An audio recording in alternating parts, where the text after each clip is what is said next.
आइए गीता श्लोक व्याकरण चैनल में आप सभी का स्वागत है। इस चैनल के माध्यम से प्रस्तुत है 10वीं वर्गीय छात्र छात्राओं के लिए प्यूषम पुस्तक से प्रथम पाठ जो मंगलम पाठ के नाम से है।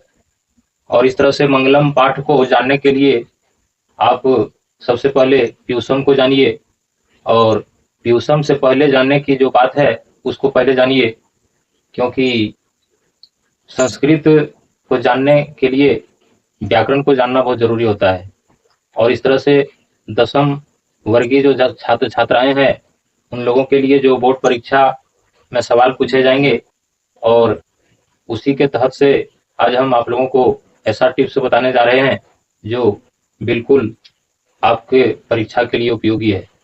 और इस तरह से आप मंगलम पाठ को जानने से पहले कुछ व्याकरण जानिए और इसके तहत सबसे पहले आज हम आप लोगों को स्वर संधि से परिचय कराते हैं। और आइए देखिए स्वर संधि के कितने भेद होते हैं और संधि किस प्रकार से संस्कृत में जरूरी है। और इस तरह से आइए देखिए यहाँ पर, जैसे आप सभी जानते हैं, दो समान स्वरों को मिलाकर एक दीर्घ स्वर हो जाता है और उसे स्वर संधि कहा जाता है। तो इस तरह से सबसे प्रथम जो है 1 नंबर में आप देखिए दीर्घ संधि।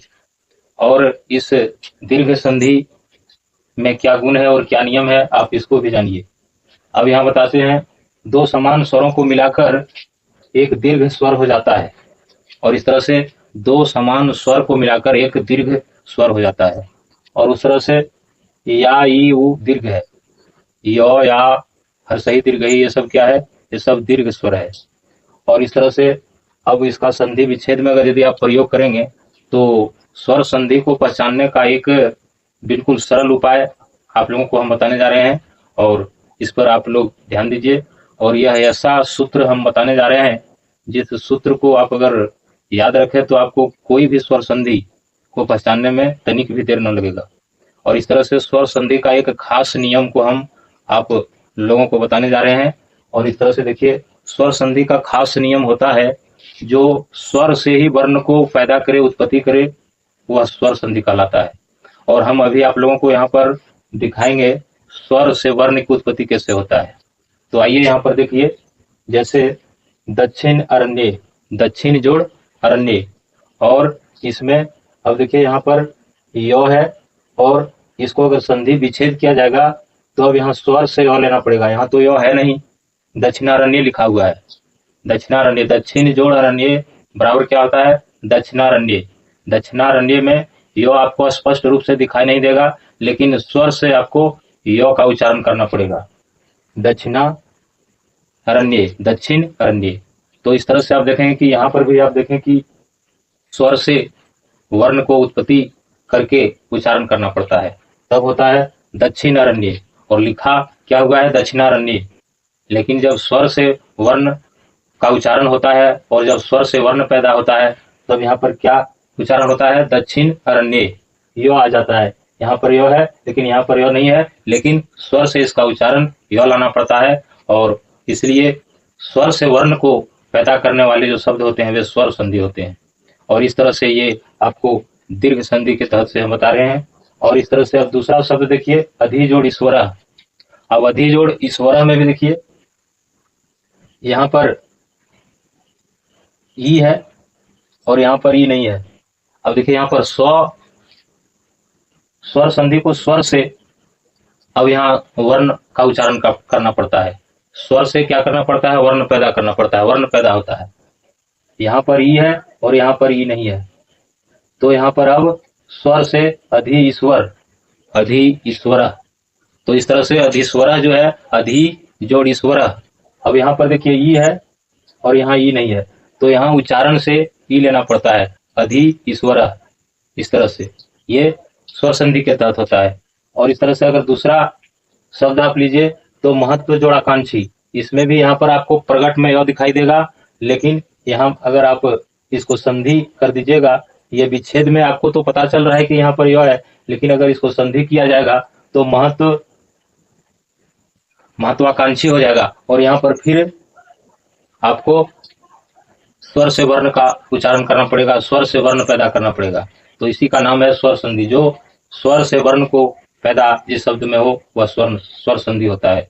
और इस तरह से अब यहाँ पर देखिए महत्वाकांक्षी है, और यहाँ पर ये जो या है इसके लिए यहाँ पर ये जो आकार है इसके लिए अब यहाँ या का उच्चारण लेना पड़ता है, तो स्वर से पैदा होता है। और अब ये महत्व जोड़ आकांक्षी बराबर महत्वाकांक्षी, महत्व आकांक्षी, तो इसलिए ये य जो है इसके बदले यहाँ पर या लेना पड़ता है आकार का। तो इस तरह से आप दीर्घ संधि के बारे में जाने। और दूसरा नियम है गुण संधि। गुण संधि का नियम क्या है उसको जानिए। य या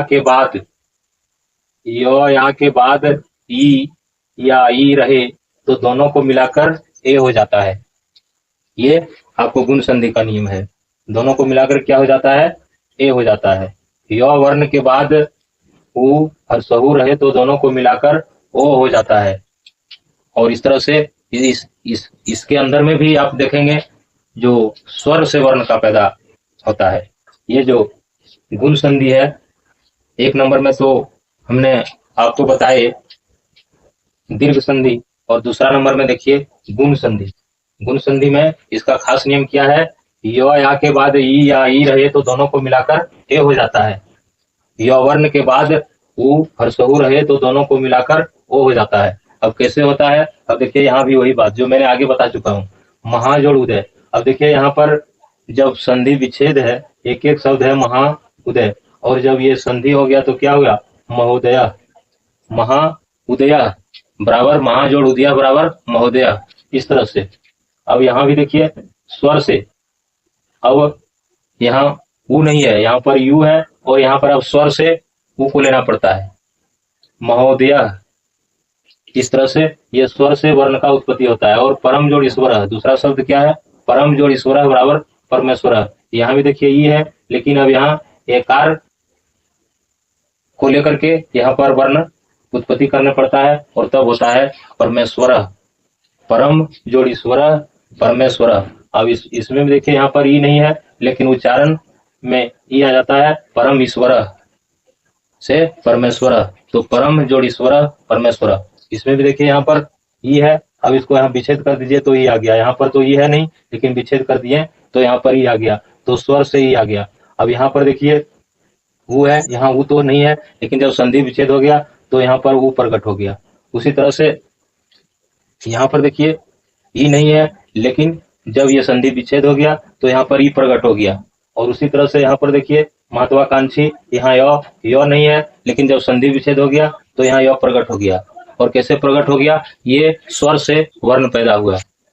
और इस तरह से यहाँ भी देखिए आप जो अधिस्वरा है, तो अब यहाँ ई लेना पड़ता है उच्चारण में, अधिस्वरा, ये भी आपको स्वर से निकलता है, स्वर से पैदा होता है। यहाँ पर ई नहीं है, यहाँ पर ई है नहीं है, और अब स्वर से यहाँ पर ई आ जाता है। और इस तरह से ये स्वर संधि का नियम है। और इस तरह से आप तीसरा नंबर में देखिए, तीसरा नंबर में बताता है यन संधि। कौन सा संधि? यन संधि। यन संधि का नियम क्या है?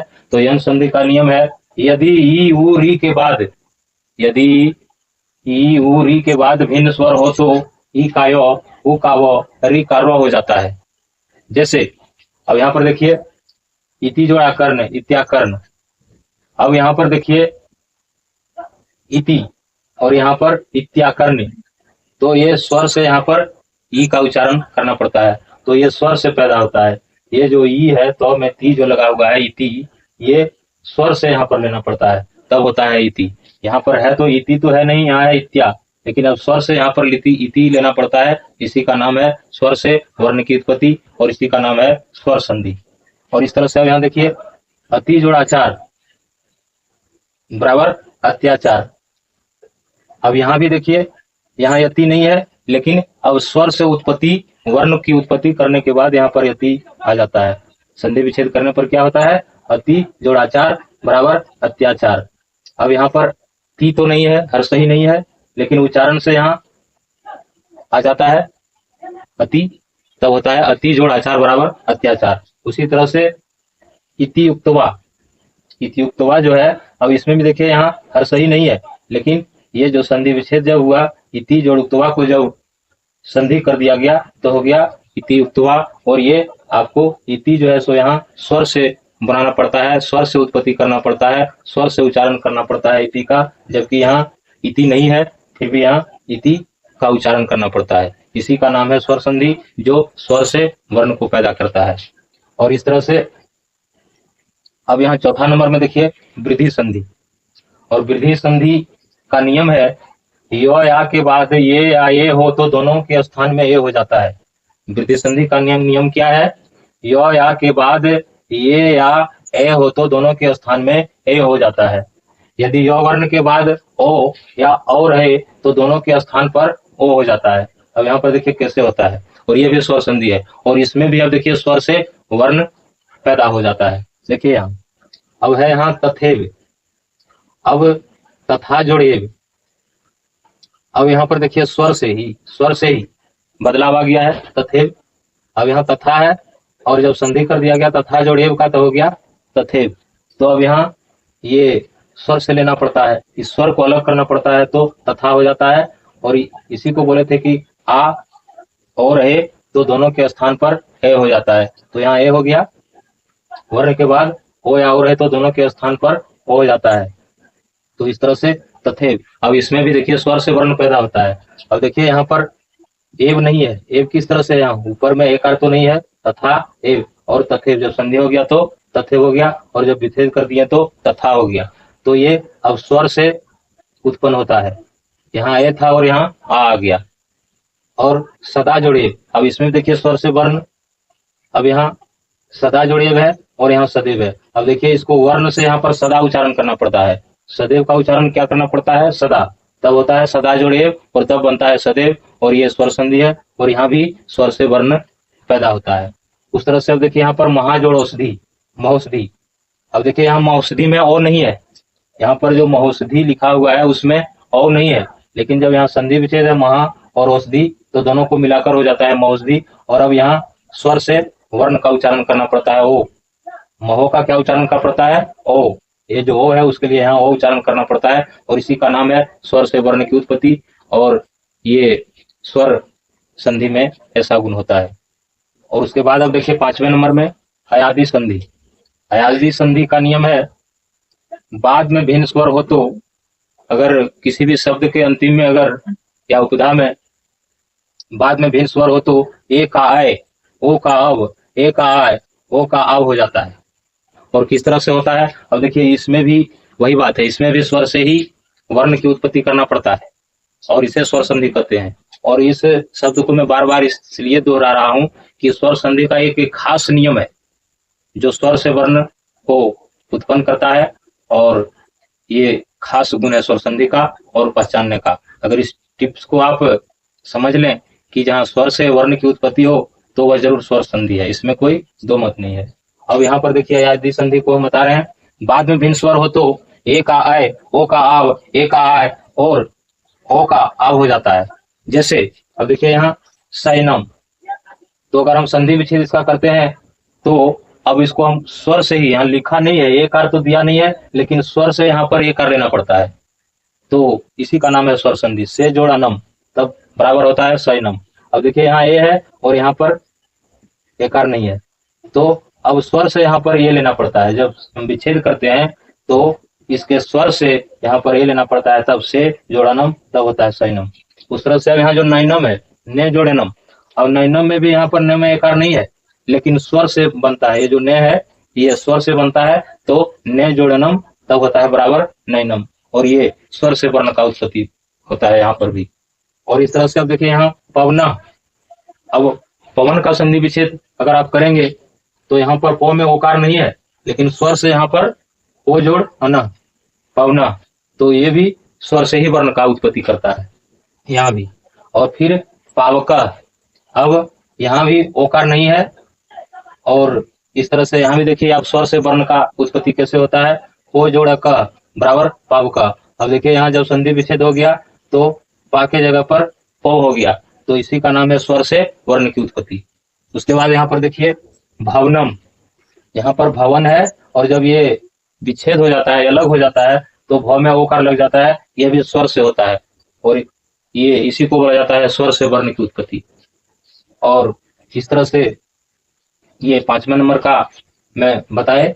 और छठे नंबर में भी आप देखेंगे, यहाँ भी आपको स्वर से ही वर्ण उत्पन्न होता है और तब शब्दों का उच्चारण होता है।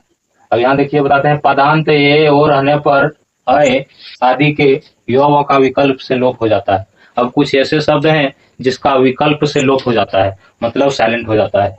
अब देखिए यहाँ पर लोप हो जाता है, जैसे श्रीय जोड़ीति। अब इसमें भी देखिए यहाँ पर स्वर से वर्ण किस प्रकार से भिन्न होता है। तो श्रीयाइति, अब यहाँ श्रीय है, एकार है। अब यहाँ पर देखिए श्रीयाइति, ये तो शब्द है, लेकिन इसको अगर हम भिन्न करते हैं तो श्रीयइति। अब इसको भी यहाँ पर दिया हुआ नहीं है डबल एकार, लेकिन स्वर से बनाना पड़ता है एकार, तब होता है श्रीय जोड़ीति। और इसमें डबल वर्ण की उत्पत्ति है, और यहाँ पर ई है और यहाँ यो है। तो इस तरह से दूसरा शब्द भी आप देख लीजिए, हरे जोड़ी हरी। अब यहाँ पर देख लीजिए, जो हरी है, इसको अगर यदि हम संधि विच्छेद करते हैं तो र में एक आर लग जाता है, ये भी स्वर से उत्पन्न होता है, जबकि यहाँ दिया हुआ नहीं है, लेकिन हम स्वर से उत्पन्न करके तब शब्द की रचना करना पड़ता है, और इसी का नाम है स्वर संधि, और यही स्वर संधि का खास गुण है। और अब यहाँ पर देखिए साधविति, साधोइति। अब देखिए यहाँ पर ओ नहीं है, ई नहीं है, दो वर्ण नहीं है, धो में ओकार नहीं है, और ये हर्षई नहीं है, ई हर्षई कार नहीं है, ये जो हर्षई है यहाँ नहीं है। अब देखिए दो वर्ण यहाँ पर पैदा होता है, तब होता है साधो जोड़ीति बराबर साधोविति। अब देखिए यहाँ पर एक ही शब्दों में और स्वर के द्वारा दो वर्ण पैदा हो गया, और कभी कभी तीन वर्ण भी पैदा होते हैं। और इस तरह से आप ये छठे नंबर का सूत्र को समझें, ये दसम वर्गीय छात्र छात्राओं के लिए बहुत जरूरी है, खासकर जो ये 2026 की बोर्ड परीक्षा की तैयारी कर रहे हैं उनके लिए। और इस तरह से आप इस चैनल को सब्सक्राइब करें, लाइक करें, कमेंट करें, अपने साथियों में शेयर करें। और आइए 7वें नंबर का जानिए। 7वें नंबर में बताते हैं, पदांत ये या ओ के बाद यो आए तो उस स्थान पर खंडकार यो हो जाता है, और इसे पूर्व रूप संधि कहते हैं। जैसे अब यहाँ देखिए सखे अपार्य, सखे अर्पय, सखे जोड़ अर्पय। अब देखिए यहाँ खंड, यहाँ यो है पूरा, और इसको बोला जाता है खंडकार यो। ये जो दिया हुआ है खंडकार यो, इसको क्या बोला जाता है? खंडकार यो। अब यहाँ पूरा यो है और यहाँ खंडकार यो आ जाता है, ये भी स्वर के द्वारा ही होता है। उसके बाद देखिए यहाँ विष्णु जोड़ यत्र, विष्णु अत्र। अब यहाँ भी देखिए ये स्वर के द्वारा ही खंडकार यो आता है, और जब ये अलग होता है तो यहाँ पूरा यो आ जाता है। यहाँ पर देखिए यो खंडकार है और यहाँ पूरा यो आ जाता है जब संधि विच्छेद होता है। तो पूरा यो कब आता है? जब स्वर से वर्ण की उत्पत्ति होता है, तब उच्चारण में पूरा यो आ जाता है विच्छेद में। और इस तरह से अब यहाँ सह जोड़ अवदत्त, सो अवदत्त। अब सो अवदत्त है, और यहाँ सह जो विसर्ग है उसके लिए ओ लेना पड़ता है, और ये जो खंडकार यो है इसके लिए पूरा यो लेना पड़ता है, और ये सारी क्रिया स्वर के द्वारा ही होता है, और इसलिए इसे स्वर संधि कहा जाता है। और प्रभो जोड़ यत्र, इसमें भी देखिए यहाँ खंडकार यो का प्रयोग किस तरह से है। यहाँ देखिए यो है और यहाँ खंडकार यो है, तो ये सब स्वर की क्रिया के द्वारा होता है और इसे स्वर संधि कहा जाता है। इसलिए अगर यदि आप इतना ध्यान रखें कि जिस शब्दों में स्वर से वर्ण की उत्पत्ति हो वह स्वर संधि होता है, तो इस तरह से आप पहचानने में आपको थोड़ा भी दिक्कत नहीं होगा अगर इस सूत्र को आप समझ लेंगे। और ये बहुत आसान से स्वर संधि के बाद अब आइए व्यंजन संधि के बारे में जानिए। व्यंजन संधि का खास नियम जानिए, और ये व्यंजन संधि भी संस्कृत जानने के लिए बहुत जरूरी है। और व्यंजन संधि का खास नियम होता है जो वर्ण के बदले में वर्ण को बताता है। जिस तरह से आप जाने स्वर संधि के बारे में, जो स्वर से वर्ण का उत्पत्ति करता है वह स्वर संधि कहलाता है, और उसी तरह से अब जो वर्ण के बदले में वर्ण को बताता है उसे व्यंजन संधि कहते हैं। और ये व्यंजन संधि जो यहाँ पर दिया हुआ है 1 नंबर से आप चलिए और देखिए यहाँ 1 नंबर में क्या बताते हैं। तो यहाँ बताते हैं, यदि वर्ग के प्रथम वर्ण के बाद किसी वर्ग का तृतीय चतुर्थ वर्ण रहे या योरो लव रहे तो प्रथम वर्ण का उसी वर्ग का तृतीय वर्ण हो जाता है। अब यहाँ वर्ग और वर्ण को जानिए। वर्ग बोला जाता है जो एक वर्ग में 5 वर्ण होते हैं, क ख ग घ ङ, ये एक वर्ग का हो गया 5 वर्ण। और उसी तरह से च छ ज झ ञ, ये 5 वर्ण जो है ये भी एक वर्ग का हो गया। और उसी तरह से जितने भी वर्ण हैं ये अपने अपने वर्ग में अपने स्थान में मौजूद हैं। और इस तरह से अब यहाँ बताते हैं वर्ण के बदले में वर्ण कैसे आता है। यहाँ पर देख लीजिए, जैसे यहाँ दिग्गज है और इसका अगर यदि हम संधि विच्छेद करते हैं तो यहाँ पर क्या होता था, प्रथम वर्ण के बाद, प्रथम वर्ण आप किसको मानते हैं, प्रथम वर्ण बोला जाता है। यहाँ देखिए इसको दिक् जो है ये प्रथम वर्ण इसको बोला जाता है। वर्ण के बाद किसी वर्ग का तृतीय चतुर्थ वर्ण रहे या यरो लव रहे तो प्रथम वर्ण का उसी वर्ग का तृतीय वर्ण हो जाता है। अब यहाँ पर देखिए ये जो प्रथम वर्ण है, अब ये क है तो क वर्ग का ही तीसरे नंबर का जो वर्ण है ये क है। और क ख ग तीसरा 1 2 3 क ख ग, इस तरह से ये तृतीय वर्ण। तो यहाँ पर क है तो क वर्ग का ही वर्ण इसमें आएगा। तो क वर्ग का तीसरा वर्ण कौन है, क ख ग, तब यहाँ होता है ग, क के बदले हो जाता है ग, तब होता है दिग्गज, दिक् जोड़ गज। और यहाँ पर कौन वर्ण का प्रयोग होता है, तृतीय वर्ण का प्रयोग होता है, क ख ग, इसलिए दिक् जोड़ गज। अब देखिए यहाँ इसी वर्ग का तृतीय वर्ण, क वर्ग का ही तृतीय वर्ण जो ग होता है उसी के बारे में बोला जाता है। अब यहाँ क है और इसके बदले में ग आता है, इसी को बोला जाता है, जो वर्ण के बदले में वर्ण को लाता है वह व्यंजन संधि कहलाता है। और इस तरह से आप को समझने में कोई दिक्कत न होगा। और इस तरह से यहाँ पर एक बार और देख लीजिए, ये जो क है अब इसी वर्ग का, जैसे क ख ग घ ङ, ये 5 वर्ण जो है एक वर्ग का है। और अब कहता है इसी वर्ग का, क वर्ग का ही तृतीय वर्ण, तो क वर्ग का तृतीय वर्ण कौन है, क ख ग, तो इसलिए क के बदले यहाँ ग आ जाता है। तो दिग्गजा, दिक् जोड़ गजा, तो ये आप समझे। और उसके बाद फिर दूसरा देख लीजिए यहाँ पर, जैसे अब दिक् जोड़ अंबरा दिगंबरा। अब यहाँ भी देखिए ये जो क है इसी वर्ग का, अब इसी वर्ग का ये जो है ग, फिर यहाँ पर देख लीजिए ये क है और क वर्ग का तृतीय वर्ण क्या होता है ग, तब हुआ दिक् जोड़ अंबर से दिगंबरा। तो यहाँ पर क्या हुआ, क के बदले में ग। अब यहाँ भी देखिए वर्ण के बदले में वर्ण आता है, क के बदले में ग आता है, तो यही ना हुआ जी, जो वर्ण के बदले में वर्ण को बताता है वह व्यंजन संधि कहलाता है। तो उसी तरह से अब देखिए यहाँ पर ये तृतीय वर्ण का प्रयोग हुआ। फिर उसी तरह से यहाँ पर देखिए वाक जोड़ दानम, वाक दानम। अब यहाँ पर क है तो फिर इसमें भी तृतीय वर्ण का ही प्रयोग हुआ है, क ख ग, तो क वर्ग का ही तृतीय वर्ण ग होता है, तो यहाँ ग का प्रयोग हुआ है, तो होता है वाक जोड़ दानम से वागदानम। तो यहाँ कौन वर्ण का प्रयोग है, क वर्ग के तृतीय वर्ण। कौन वर्ण होता है, ग होता है, इसी को बोला जाता है जो वर्ण के बदले में वर्ण को बतलाता है। और उसके बाद यहाँ देख लीजिए अच जोड़ अंतः। अब यहाँ अच जोड़ अंतः, अब च वर्ग का ही वर्ण यहाँ पर लगेगा, तब न वर्ण के बदले में वर्ण होगा जी, इसीलिए न बोला जाता है तृतीय वर्ण हो जाता है, उसी वर्ग का तृतीय वर्ण हो जाता है। तो इसी वर्ग का तृतीय वर्ण होना चाहिए, इसी वर्ग का क्या होना चाहिए, तृतीय वर्ण होना चाहिए। तो यहाँ च है तो च वर्ग का तृतीय वर्ण क्या होगा, गिनती कीजिए, च छ ज, देख लीजिए यहाँ पर। अब च और बदल करके यहाँ हो जाता है ज, तब हो जाए अच जोड़ अंतः बराबर अजंतः। इसको बोला जाता है जो वर्ण के बदले में वर्ण को लाता है व्यंजन संधि कहलाता है। अब यहाँ देखिए ये च है प्रथम वर्ण और च छ ज, अब ये जो ज आता है ये तृतीय वर्ण है, तो इसी वर्ग का च वर्ग का ही इसमें वर्ण आता है, कौन वर्ण, तृतीय वर्ण। तृतीय वर्ण कौन पड़ता है, ज, च छ ज, और इसी को बोला जाता है जो वर्ण के बदले में वर्ण को बदलाता है वह व्यंजन संधि कहलाता है। और उस तरह से यहाँ पर जगत जोड़ ईसा जगदीश। और इस तरह से अब यहाँ पर देखिए दूसरा नंबर में व्यंजन संधि का दूसरा नंबर देखिए, यहाँ पर बताते हैं यदि वर्ग के प्रथम वर्ण के बाद, यदि वर्ग के प्रथम वर्ण के बाद पंचम वर्ण आए तो प्रथम वर्ण के स्थान पर उसी वर्ग का तृतीय या पंचम वर्ण हो जाता है। अब इसको थोड़ा ठीक से समझ लीजिए। अब यहाँ तो तृतीय वर्ण का प्रयोग हो रहा था और यहाँ अब तृतीय चतुर्थ दोनों का प्रयोग बता रहा है एक ही शब्द में, और ये सबसे मेन पॉइंट है, इसको आप जरूर जानिए। और इस तरह से ये इतना सरल तरीके से मैं बता रहा हूँ, ये किसी को भी समझना आसान है।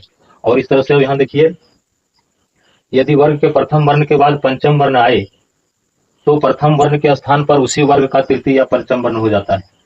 अब यहाँ देखिए शब्द क्या है, वांग्मय। इसको क्या उच्चारण इसका होगा, वांग्मय। और जब संधि विच्छेद होगा तो क्या होगा, वाक् जोड़मय। अब यहाँ पंचम वर्ण का प्रयोग हुआ है। अब यहाँ जो क है तो क ख ग घ उआ पांचवा हो गया ना उआ जी, और यहाँ पर देखिए उआ है, तो ये इसी को बोला जाता है पंचम वर्ण, और यही है वर्ण के बदले में वर्ण, और ये गुण व्यंजन संधि में होता है। और इस तरह से अब यहाँ पर भी देख लीजिए, वाक जोड़मय वांग्मय। अब इस क के बदले प्रथम वर्ण के बदले पंचम वर्ण आ गया है बदल करके। ये जो प्रथम वर्ण है क, ये बदल कर हो जाता है पंचम वर्ण, और तब होता है वाक जोड़मय। वांग्मय का क्या होता है, वाक जोड़मय। और उस तरह से अब देखिए यहाँ पर उन्नति। अब यहाँ पर भी देखिए पंचम वर्ण का प्रयोग होता है, और इसे बोला जाता है वर्ण के बदले में वर्ण को जो बतलाता है व्यंजन संधि कहलाता है। अब यहाँ देखिए कैसे वर्ण के बदले में वर्ण आता है। अब यहाँ देखिए प्रथम वर्ण क्या है, तो। अब तो थ द ध न, तो इसलिए यहाँ पर आता है नो, ये पंचम वर्ण हो गया। तो वर्ग का ये पंचम वर्ण हो गया नो, तो उत जोड़नति बराबर उन्नति। ये तो है, उसके बदले में यहाँ पंचम वर्ण नो, तो थ द ध नो, नो आता है ना पंचम वर्ण जी, तो इसी के बदले में इसी को बोला जाता है पंचम वर्ण के स्थान पर, तृतीय वर्ण के स्थान पर उसी वर्ग का चतुर्थ या पंचम वर्ण हो जाता है। और उस तरह से अब यहाँ पर देखिए जगत जोड़नाथा, ये जो जगत जोड़नाथा है इसमें भी आप देखिए तो इसमें भी पंचम वर्ण का प्रयोग हुआ है। ये तो को मानिए प्रथम वर्ण, और तो थ द ध नो, ये जो नो है ये पंचम वर्ण है, तो जगनाथ। और जब संधि विच्छेद हुआ तो जगत जोड़ नाथ। अब यहाँ पंचम वर्ण का प्रथम वर्ण हो जाता है। तो बात एक ही है, प्रथम पंचम या पंचम प्रथम, इस तरह से। उसके बाद यहाँ पर देखिए सन्मुख। अब सन्मुख शब्द का अगर आप संधि विच्छेद करते हैं तो क्या होता है, षटमुख। अब यहाँ भी देखिए पंचम वर्ण का प्रयोग हुआ है। ये टो ठो डो ढो नो, मूर्धन्य इसको बोला जाता है, और ये टो के बदले में यहाँ पर नो आता है, इसी को बोला जाता है वर्ण के बदले में वर्ण को जो बतलाता है व्यंजन संधि कहलाता है। और इस तरह से अब अगला शब्द देखिए, अब उन्मुख। उन्मुख शब्द का अगर यदि आप संधि विच्छेद करते हैं तो इसका संधि विच्छेद होता है उत जोड़ मुख। यहाँ भी देखिए तो थ द ध नो, और ये प्रथम वर्ण के बदले में पंचम वर्ण का प्रयोग हुआ है उन्मुख, यहाँ पर देख लीजिए इत्यादि। और इस तरह से आप ये दूसरे नंबर का व्यंजन संधि समझे, और तीसरे नंबर में आप आइए और तीसरा नंबर को जानिए। यहाँ पर बताते हैं यदि सम के बाद क्री धातु से बना कोई शब्द हो तो मो का अनुस्वार हो जाता है एवं स्व का आगमन हो जाता है। और किस तरह से होता है, यहाँ पर देखिए सम जोड़ कृति बराबर संस्कृति। अब यहाँ मो का अनुसार हो जाता है और स्व का आगमन हो जाता है, तो ये मो बदल कर क्या हो जाता है, स्व और अनुस्वार, तो ये बदल जाता है। इसी को बोला जाता है जो वर्ण के बदले में वर्ण को बताता है। यहाँ वर्ण के बदले में, यहाँ भी वही बात है ना जी, यहाँ भी वर्ण के बदले ही न वर्ण आता है। ये जो मो है ये मो बन जाता है स्व और अनुस्वार, तब होता है सम जोड़ कृति बराबर संस्कृति। और उसके बाद दूसरा शब्द अगर देखिए आप संस्कार, तो संस्कार में भी मो का स्व और अनुस्वार हो जाता है और तब संस्कार हो जाता है। यहाँ भी वही बात है, वर्ण के बदले में वर्ण को लाता है, बताता है। और इस तरह से ये आपने तीसरे नंबर का समझे। और आइए अब चौथे नंबर में। चौथा नंबर में बताते हैं यदि वर्ग के प्रथम वर्ण के बाद ह आए तो वह पूर्व वर्ण के वर्ग का चतुर्थ वर्ण और पूर्व वर्ण तृतीय वर्ण हो जाता है। अब इसको थोड़ा समझिए। अब इसमें बताते हैं यदि वर्ग के प्रथम वर्ण के बाद ह आए तो वह पूर्व वर्ण के वर्ग का चतुर्थ वर्ण और पूर्व वर्ण तृतीय वर्ण हो जाता है। अब इसमें देखिए दो प्रयोग है, चतुर्थ वर्ण का भी प्रयोग है एक ही शब्द में और तृतीय वर्ण का भी प्रयोग है एक ही शब्द में, और ये बहुत हार्ड है। और इसको आप देखिए समझिए किस तरह से है। अब देखिए यहाँ जैसे में उद्धृतम, अब उद्धृतम का हम संधि विच्छेद करते हैं तो क्या होता है, उत जोड़ हतम। अब यहाँ देखिए तो भी बदल जाता है और ह भी बदल जाता है, इसलिए हम बोले कि यहाँ एक ही शब्द में दो वर्ण बदल जाता है। और किस तरह से बदलता है देखिए यहाँ पर। अब यहाँ जो ये जो तो है तो थ दो, तो इसी तो वर्ग का ही ये दो है ना जी, तो थ दो, तो यहाँ दो है, और ये जो ह है अब इसी वर्ग का, तो वर्ग का चतुर्थ वर्ण बन जाता है। तो वर्ग का क्या बन जाता है? चतुर्थ वर्ण। तो यहाँ पर धो आ जाता है। तो दो वर्ण का प्रयोग हो गया इसी में, एक ही शब्द में। ये जो ह है ये चतुर्थ वर्ण बन जाता है। तो थ दो ध, ये क्या हुआ? चतुर्थ वर्ण। और किस वर्ग का बना? ये उसी तो वर्ग का, ये तो वर्ग का ध बन गया ह। ये जो ह है ये चतुर्थ वर्ण का रूप ले लिया, प्रथम वर्ण के उसी वर्ग का चतुर्थ वर्ण बन गया, तब हो गया यहाँ पर ध। तो उस तरह से हो गया उत जोड़ हतम बराबर उद्धृतम। और उसके बाद दूसरा शब्द अगर यदि आप देखिए तो उद्धारः। अब उद्धारः में अगर यदि संधि विच्छेद करिए इसका उद्धारः का, तो होता है उत जोड़ हारः। अब यहाँ भी देखिए वही बात है, ये जो तो है इसका तृतीय वर्ण, और ये जो ह है इसी वर्ग का चतुर्थ वर्ण, मतलब इसी वर्ग का वर्ण बदल जाता है। अब ह भी बदलता है और ये तो भी बदलता है। यहाँ भी ह बदल गया था और तो बदल गया था, और उसी को अब यहाँ पर देखिए उद्धारः, ये जो तो है ये इसी वर्ग का तृतीय वर्ण होता है, दो, तो थ दो है ना, दो। तो इसी वर्ग का ये तृतीय वर्ण है, और इसी वर्ग का ये जो ध है चतुर्थ वर्ण है, ये जो ह है ये चतुर्थ वर्ण हो गया। और इसी को बोला जाता है जो वर्ण के बदले में वर्ण को बतलाता है, व्यंजन संधि कहलाता है। और उसके बाद यहाँ पर देख लीजिए तत् जोड़ हितः, तत् जोड़ हितः बराबर तद्धितः। यहाँ भी देख लीजिए ये जो तो है तो थ दो, यहाँ भी तो के बदले में इसी वर्ग का तृतीय वर्ण हो जाता है दो, और ये जो ह है इसी वर्ग का बदल करके चतुर्थ वर्ण हो जाता है ध, तो थ दो, तो थ दो ध। और इस तरह से अब अगला शब्द देखिए वाग्धरी। अब यहाँ देख लीजिए वाक जोड़ हरि। अब देखिए क है तो इसी वर्ग का तृतीय वर्ण है, और इसी वर्ग का ये जो है ये जो ध बन जाता है वाघरी। और इस तरह से आपने ये चौथे नंबर का समझे, और ये पांचवें नंबर में आइए, और पांचवा व्यंजन संधि का जो सूत्र है वह क्या बताता है इसको थोड़ा देखिए। यहाँ बताते हैं यदि तो के बाद लो आए तो का लो हो जाता है। अब इसमें बताता है कि यदि तो के बाद लो आए तो के बाद लो आए तो का लो हो जाता है। तो कैसे होता है यहाँ पर देख लीजिए। अब यहाँ है उल्लेख, उल्लेख का अगर यदि आप संधि विच्छेद करेंगे तो होगा उत जोड़ लेख। अब यहाँ ये जो तो है, और अब यहाँ पर तो का लो हो जाता है, इसी को बोला जाता है तो का लो हो जाता है। तो यहाँ पर ये भी वर्ण के बदले में ही वर्ण बदलता है, ये तो है उसका बदले में लो आ गया, तो यहाँ भी वर्ण ही बदलता है। और इस तरह से मैंने बताया था जो वर्ण के बदले में वर्ण को बताता है व्यंजन संधि कहलाता है। और उसके बाद यहाँ पर देख लीजिए उल्लंघनम। इस तरह से उल्लंघनम का भी अगर यदि आप संधि विच्छेद करेंगे तो उत जोड़ लंघनम, संधि विच्छेद क्या होगा? उत जोड़ लंघनम। और यहाँ भी आप देखिए तो के बदले में लो हो जाता है, और तब होता है उत जोड़ लंघनम से उल्लंघनम। और ये भी व्यंजन संधि है, और यहाँ भी वर्ण के बदले में वर्ण बदल जाता है। और अब यहाँ पर देख लीजिए नीचे में, यहाँ पर देख लीजिए जैसे तल्लीन, तल्लीन का अगर यदि आप संधि विच्छेद करेंगे तो यहाँ भी देखिए ये जो तो है, और ये तो के बदले यहाँ पर लो आ जाता है, लो, ये जो तो है इसके बदले, और इसी को बोला जाता है तो का लो हो जाता है। कभी तो का लो बन जाता है और कभी लो का तो भी बनता है, दोनों बात होता है। जहाँ प्रथम वर्ण के बदले पंचम वर्ण का प्रयोग होता है, तो पंचम वर्ण के बदले भी प्रथम वर्ण का प्रयोग होता है। और इस तरह से अब यहाँ दूसरा शब्द देखिए उल्लास। इस तरह से उल्लास का अगर यदि आप संधि विच्छेद करेंगे तो होगा उत जोड़ लास। और यहाँ भी देख लीजिए तो के बदले में लो का प्रयोग होता है, यहाँ भी वर्ण के बदले में वर्ण को लाता है, वर्ण को बताता है। और जो वर्ण के बदले में वर्ण को बताता है वह व्यंजन संधि कहलाता है। और उस तरह से अब आइए छठे नंबर का आप देखिए, छठे नंबर के सूत्र में बताते हैं यदि तो वर्ग के बाद चौवर्ग रहता है, यदि तो वर्ग के बाद चौवर्ग रहता है तो वर्ग का चौवर्ग हो जाता है। जैसे अब इसका तो वर्ग और चौवर्ग समझिए। तो वर्ग बोला जाता है तो वर्ग के सभी वर्णों को तो वर्ग बोला जाता है, और चौवर्ग के सभी वर्णों को चौवर्ग बोला जाता है।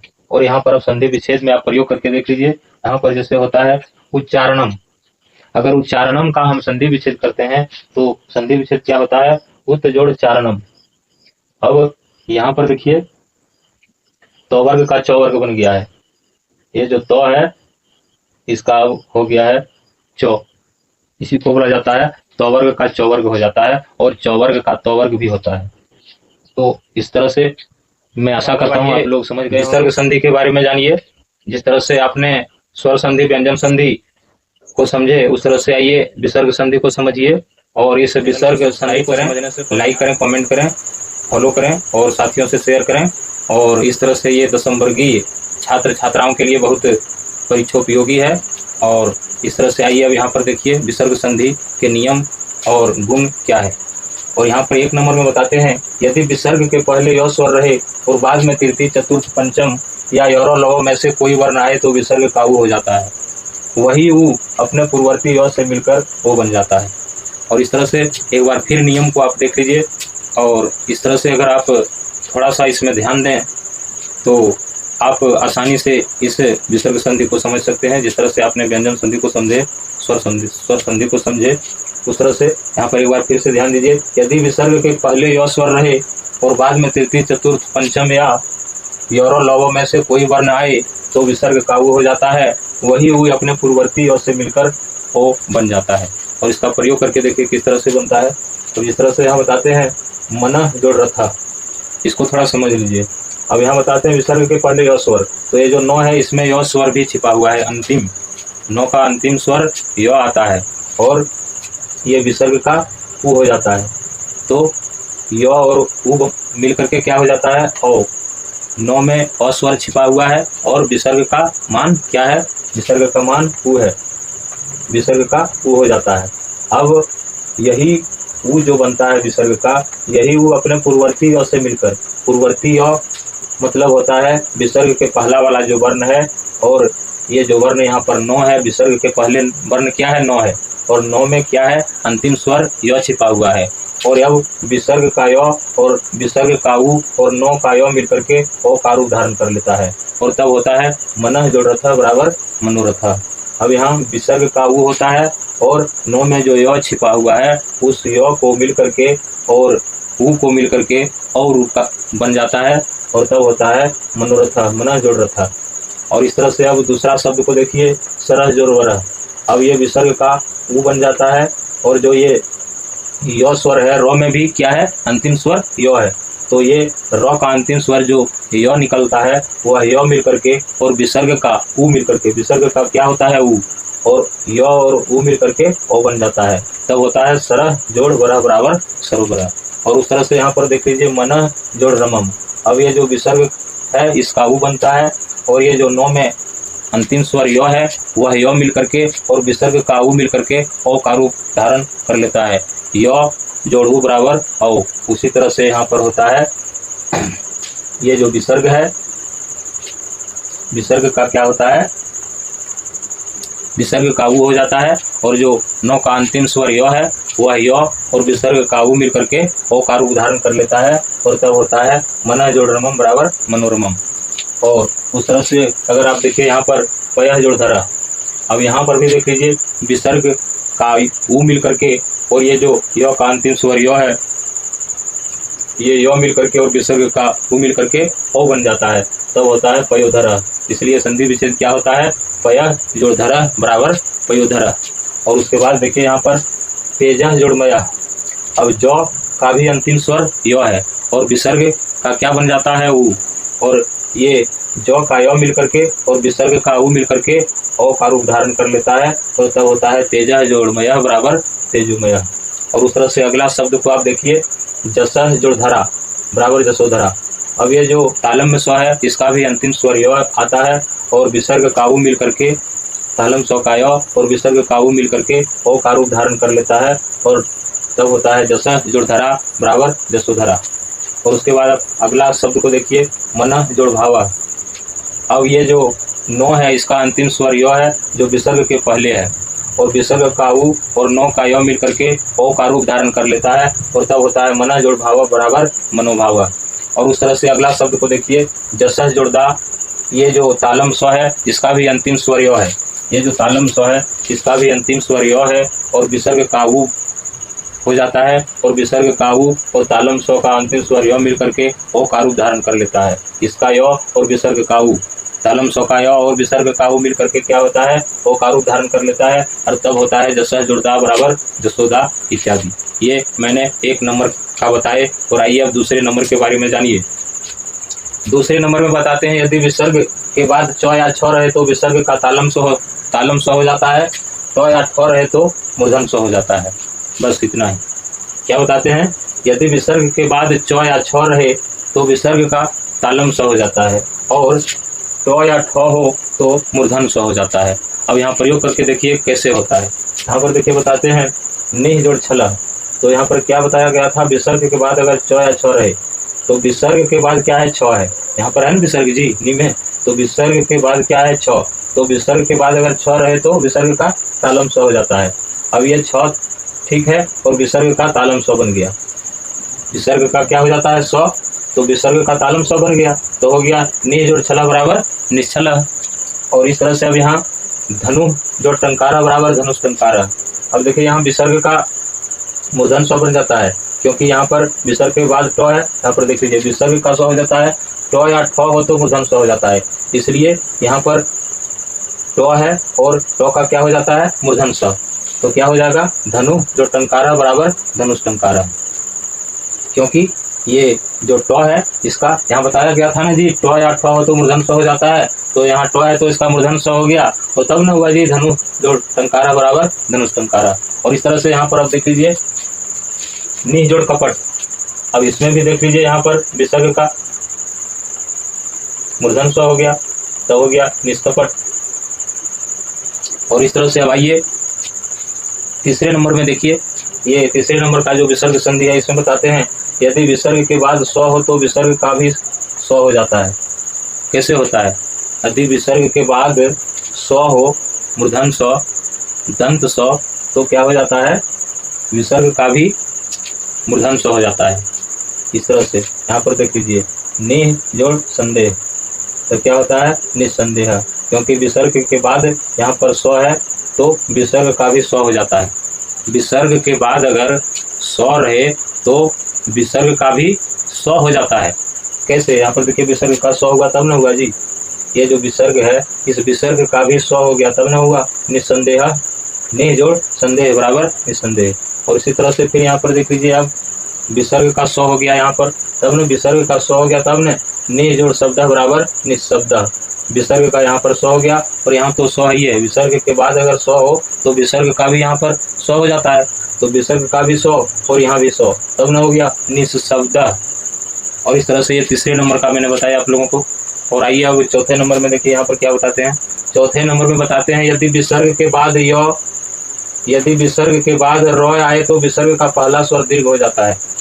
ध्यान दीजिए, यदि विसर्ग के बाद र आए तो विसर्ग का पहला स्वर दीर्घ हो जाता है तथा विसर्ग का लोप हो जाता है। बस इतना ही। तो कैसे होता है, इसका प्रयोग करके देखिए। यहाँ पर यदि विसर्ग के बाद र आए तो विसर्ग का पहला वाला स्वर दीर्घ हो जाता है। यहाँ पर देखिए विसर्ग के बाद यदि र आए तो यहाँ विसर्ग के बाद ही र है, नि जोड़ रव बराबर निर्वह। विसर्ग के बाद क्या है, र है। यहाँ पर क्या बताया गया था, विसर्ग के बाद यदि र आए तो विसर्ग का पहला वाला स्वर दीर्घ हो जाता है। और इसलिए यहाँ पर विसर्ग के बाद र है और पहला वाला स्वर्ग दीर्घ हो जाएगा, क्योंकि यहाँ पहला स्वर हर्ष है, हर्ष ही कार। और जब ये संधि हो जाएगा तब क्या हो जाएगा, दीर्घिका, इसी को बोला जाता है दीर्घ हो जाता है। तो यहाँ हर्ष ही था और यहाँ दीर्घ ही हो गया। निह जोड़ रवा बराबर निर्वाह, इसी को बोला जाता है स्वर दीर्घ हो जाता है, दीर्घ स्वर्ग इसी को बोला जाता है। यहाँ पर हर्ष है और दीर्घ हो गया, इसको हर्ष ही बोला जाता है और इधर से दीर्घ ही बोला जाता है। तो ये जो हर्ष ही है ये दीर्घ ही में बदल जाता है, इसी को बोला जाता है पहला स्वर दीर्घ हो जाता है। पहला स्वर ये है ना जी, विसर्ग के बाद पहला यही ना है, नि जोड़ रवा बराबर निर्वा। और इस तरह से अब देख लीजिए यहाँ पर निरोगा। अब इसमें भी देखिए नि में हर्ष ही है और विसर्ग के बाद क्या है, र है, तब यहाँ पर हो गया नि जोड़ रोगा बराबर निरोगा। इधर से हर्ष ही और इधर से दीर्घ, यही ना दीर्घ होता है जी, दीर्घ इसी को बोला जाता है जो दीर्घ ही पड़ता है। अब यहाँ हर्ष ही है और यहाँ पर हो गया दीर्घ ही, इसी को बोला जाता है पहला स्वर दीर्घ हो जाता है। तो पहला स्वर ही दीर्घ हुआ है, ये जो पहला स्वर है हर्ष ही, तो पहला स्वर ही ना दीर्घ ही होगा जी।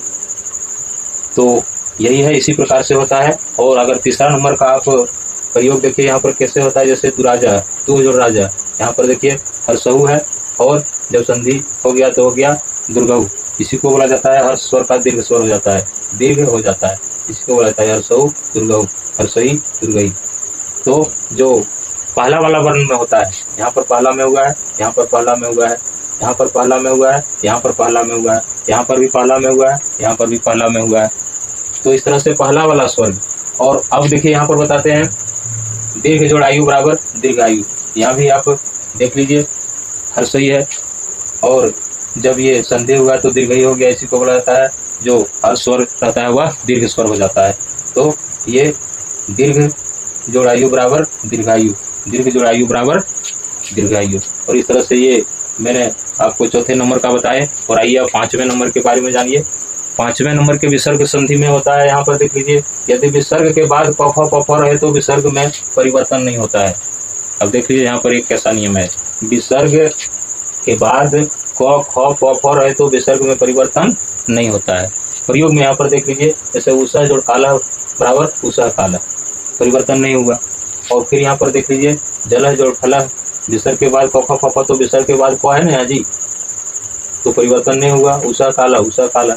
और उसके बाद फिर देखिए यहाँ जलह फलह, क है ना, विसर्ग के बाद क ख प, तो यहाँ है ना विसर्ग के बाद क है, जल जलह जोड़ फलह, तो जलह में विसर्ग है और इस विसर्ग के बाद क्या है, पहला वर्ण फ है। तो क्या होता है, विसर्ग के बाद अगर क ख प रहे तो यहाँ है ना फ है विसर्ग के बाद, तो इसमें भी परिवर्तन नहीं होगा और इसका भी हो जाएगा जलह जोड़ फलह बराबर जलह फलह। और उसके बाद देखिए यहाँ पर पत्र जोड़ पुष्प। अब यहाँ पर भी देख लीजिए क्या बोला गया था, क ख प रहे तो यहाँ पर प है, जैसे पत्र पुष्प। अब इसमें भी कोई परिवर्तन नहीं होगा, तब हो जाएगा पत्रा जोड़ पुष्पा बराबर पत्रा पुष्पा। उसी तरह से अब यहाँ पर देख लीजिए चटका कटका बताया गया था, यहाँ पर क ख प रहे विसर्ग के बाद। अब यहाँ भी देख लीजिए विसर्ग के बाद क है, तो इसीलिए यहाँ पर हो जाएगा चटका जोड़ कटका बराबर चटका कटका इत्यादि। और इस तरह से ये मैंने आपको पांचवें नंबर का बताए विसर्ग संधि। और इस तरह से अब आइए छठे नंबर का देखिए विसर्ग संधि। यहाँ पर बताते हैं यदि विसर्ग के पहले ई या ऊ रहे तथा बाद में क ख प फ रहने पर विसर्ग का स्व हो जाता है। जैसे यहाँ पर क्या बताते हैं, यदि विसर्ग के पहले ई या ऊ रहे तथा बाद में क ख प फ रहने पर विसर्ग का मूर्धन स्व हो जाता है। तो देखिए यहाँ पर विसर्ग का मूर्धन स्व कैसे होता है। इस तरह से यहाँ बताते हैं निह जोड़ कप्टह बराबर निष्कप्टह। यहाँ पर क्या बताया गया था, यदि विसर्ग के पहले ई या ऊ रहे तो विसर्ग के पहले क्या है, ई है ना, नौ में सही है ना जी, इसी को बोला गया है यदि विसर्ग के पहले ई या ऊ रहे तो विसर्ग के पहले नी है यहाँ सही, इसी को ई बोला जाता है। और तथा बाद में क ख प फ रहने पर विसर्ग का मूर्धन स्व हो जाता है। तो विसर्ग के बाद में क है और विसर्ग के पहले ई है, तो अब यहाँ पर क्या हो जाता है, विसर्ग का मूर्धन स्व हो जाता है। तो ये जो विसर्ग है इसका मूर्धन स्व हो गया, तो क्या हो गया, नि जोड़ कपट बराबर निष्कपट। समझ गए, एक बार फिर से समझ लीजिए। ये जो यहाँ पर क्या बोला गया था, यदि विसर्ग के पहले ई या ऊ रहे तथा बाद में क ख प फ रहने पर विसर्ग का मूर्धन स्व हो जाता है। तो यहाँ हो गया ना जी, विसर्ग के पहले ई है और बाद में क से शुरू है, तो हो गया ये विसर्ग का मूर्धन स्व हो गया। तो यहाँ पर हो गया निह जोड़ कपटा बराबर निष्कपट। तो उसके बाद अगर दूसरा शब्द अगर आप देखते हैं तो यहाँ पर देख लीजिए निष्काम, निह जोड़ काम, इसमें भी देखिए ई है और विसर्ग के पहले ई है और विसर्ग के बाद में फिर यहाँ पर पहला वर्ण क है और तब क्या हो जाता है, निह जोड़ काम बराबर निष्काम। उसके बाद अगर तीसरा आप देखते हैं तो यहाँ पर देखिए, यहाँ पर बताते हैं फिर विसर्ग के पहले ई आ गया है, विसर्ग के पहले क्या है, ई है और तब विसर्ग का मूर्धन स्व हो जाता है और तब क्या होता है, निह जोड़ फलम बराबर निष्फलम, क्योंकि विसर्ग के पहले यहाँ पर ई है और फ ई है और विसर्ग का मूर्धन स्व हो जाता है। और इस तरह से अब यहाँ पर अगला शब्द देख लीजिए, आवि जोड़ कीर्तम बराबर आविष कीर्तम, क्योंकि विसर्ग के पहले ई है और बाद में क है, तो क का क्या हो जाता है, मूर्धन स्व हो जाता है और इसीलिए यहाँ पर होता है आविष जोड़ कीर्तम बराबर आविष कीर्तम। और अगर अगला शब्द अगर आप देखते हैं तो यहाँ पर बताते हैं आवी जोड़कार बराबर आविकार, क्योंकि विसर्ग के पहले यहाँ पर ई लगा हुआ है और क का फिर हो गया मूर्धन स्व, तो हो गया आविष्कार। और फिर अगर अगला शब्द अगर आप देखते हैं तो यहाँ पर देख लीजिए वही जोड़कार बराबर बहिष्कार, क्योंकि विसर्ग के पहले ई है और बाद में क है, तो यहाँ पर क का मूर्धन स्व हो जाता है, तो हो गया बहिष्कार। और उसके बाद फिर यहाँ पर देख लीजिए तीर जोड़कार।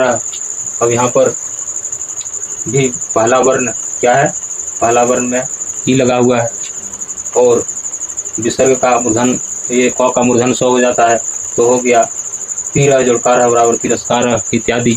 और इस तरह से आप वीडियो को अंत तक देखते रहिए। से सवाल जो पूछे जाते हैं परीक्षा में, तो किस तरह से सवाल पूछे जाते हैं और ये जो संधि दिया गया है, अब परीक्षा में जो पूछे जाते हैं उसमें संधि बताना पड़ता है और संधि के नाम बताना पड़ता है। और इस तरह से अब कुछ संधि हम बताने जा रहा हूं जो आपके परीक्षा में बहुत ही उपयोगी होगा।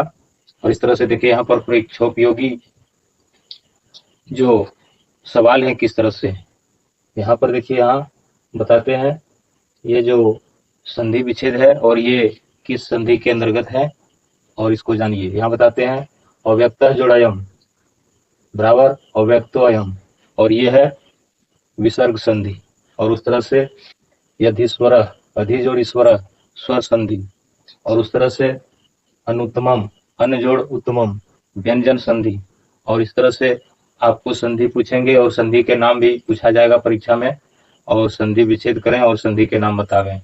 इस तरह से यहाँ पर देख लीजिए अन्वय अनु जोड़ अय, ये स्वर संधि है, और अनागतम अन जोड़ आगतम व्यंजन संधि है। और उस तरह से अंतरात्मा अंतः जोड़ आत्मा विसर्ग संधि है। अनैन एव अनैन जोड़ एव, ये भी स्वर संधि है। अतीव अति जोड़ ईव, ये स्वर संधि है। और आकृष्ट आकृष्ट जोड़ता, ये व्यंजन संधि है। अय जोड़कार अय जोड़कार अयस्कार विसर्ग संधि है। और अस्ताचल अस्त जोड़ अचल स्वर संधि है। यहंकार यहम जोड़कार व्यंजन संधि है। अयस्कार अयह जोड़कार विसर्ग संधि है। इत्याकर्ण्य इति जोड़ आकर्ण्य स्वर संधि है। अजंत अच जोड़ यंत व्यंजन संधि है। इति आलोच्य इति जोड़ आलोच्य स्वर संधि है। आविष्कार आविष जोड़कार विसर्ग संधि है। और आहारम आहारम जोड़ी व्यंजन संधि है। इति यत्र इति जोड़ यत्र स्वर संधि है। इतः ततः इतस्ततः इतः जोड़ ततः विसर्ग संधि है। इयम एव इयम जोड़ी व्यंजन संधि है। इति उक्त्वा इति जोड़ उक्त्वा स्वर संधि है। उल्लंघनम उत जोड़ उल्लंघनम व्यंजन संधि है। उपाख्यानम उप जोड़ आख्यानम स्वर संधि है। उच्छिष्टम उत जोड़ शिष्टम व्यंजन संधि है। एक चंद्र एक जोड़ चंद्र विसर्ग संधि है। एकैन अपि एकैन जोड़ अपि स्वर संधि है। उद्धृतम उत जोड़ हृतम व्यंजन संधि है। एको अपि एक जोड़ अपि विसर्ग संधि है। एवासित एव जोड़ आसित स्वर संधि है। एवं उक्त्वा एवं जोड़ उक्त्वा व्यंजन संधि है। कल्पांतः कल्प जोड़ अंत स्वर संधि है। कोय हम क जोड़े हम विसर्ग संधि है। कदाचित अपि कदाचित जोड़े अपि व्यंजन संधि है। कह त्वम कह जोड़ त्वम विसर्ग संधि है। खिन्न खिद जोड़ न व्यंजन संधि है। न्यायालय न्याय जोड़ आलिया स्वर संधि है। छिन्न छिद जोड़ न व्यंजन संधि है। निर्गुणे निज जोड़ गुणे विसर्ग संधि है। नामारण्यानि नाम जोड़ अरण्यानि स्वर संधि है। निर्मलम निज जोड़ मलम विसर्ग संधि है। नो एकम न जोड़ एकम स्वर संधि है। कथम एतत् कथम जोड़ एतत् व्यंजन संधि है। निर्मित नि जोड़ मित विसर्ग संधि है। परोपकार पर जोड़ उपकार स्वर संधि है। पारंगता पारम जोड़ गता व्यंजन संधि है। पयोमुखम पय जोड़ मुखम विसर्ग संधि है। पुरुषोत्तम पुरुष जोड़ उत्तमम पुरुष जोड़ उत्तम स्वर संधि है। प्रतिष्ठा प्रति जोड़ अस्था व्यंजन संधि है। पवित्रम पो जोड़ इतरम स्वर संधि है। फलम एतत् फलम जोड़ एतत् व्यंजन संधि है। पांथो अवदत् पांथा जोड़ अवदत् विसर्ग संधि है। परीक्षा परिजोड़ इच्छा स्वर संधि है। भयंकर भयम जोड़ कर व्यंजन संधि है। भावुका भव जोड़ उका स्वर संधि है। बालोयम बाल जोड़ अयम विसर्ग संधि है। भिन्न भेद जोड़ना व्यंजन संधि है। मधुवरी मधु जोड़ हरि स्वर संधि है। बकाह तत्र बकाह तर बकाह जोड़ तत्र विसर्ग संधि है। भावुका भव जोड़ उका स्वर संधि है। रूपम अधिकस रूपम जोड़ अधिकस व्यंजन संधि है। मत एक्यम मत जोड़ एकम मृगा जोड़ चरंती विसर्ग संधि है। महर्षि महाजोड़ ऋषि स्वर संधि है। व्यसनागम व्यसन जोड़ आगम व्यंजन संधि है। रामो हम राम जोड़े हम राम जोड़े हम विसर्ग संधि है। व्याख्याता वि जोड़ आख्याता स्वर संधि है। वागदंडम वाक जोड़ दंडम व्यंजन संधि है। वायुर्वाती वायु जोड़ वाती विसर्ग संधि है। शिष्टाचार शिष्ट जोड़ चार स्वर संधि है। स्यात न स्यात जोड़ न और ये व्यंजन संधि है। इस तरह से आपने संधि जाने और वे संधि कौन से संधि के तहत आते हैं उसके बारे में जाने। इसी के अंदर से परीक्षा में सवाल पूछे जाएंगे और ये आपको गीता श्लोक व्याकरण चैनल से सुगम जानकारी मिलेगा। और आप सभी इस चैनल को सब्सक्राइब करें आगे जानने के लिए।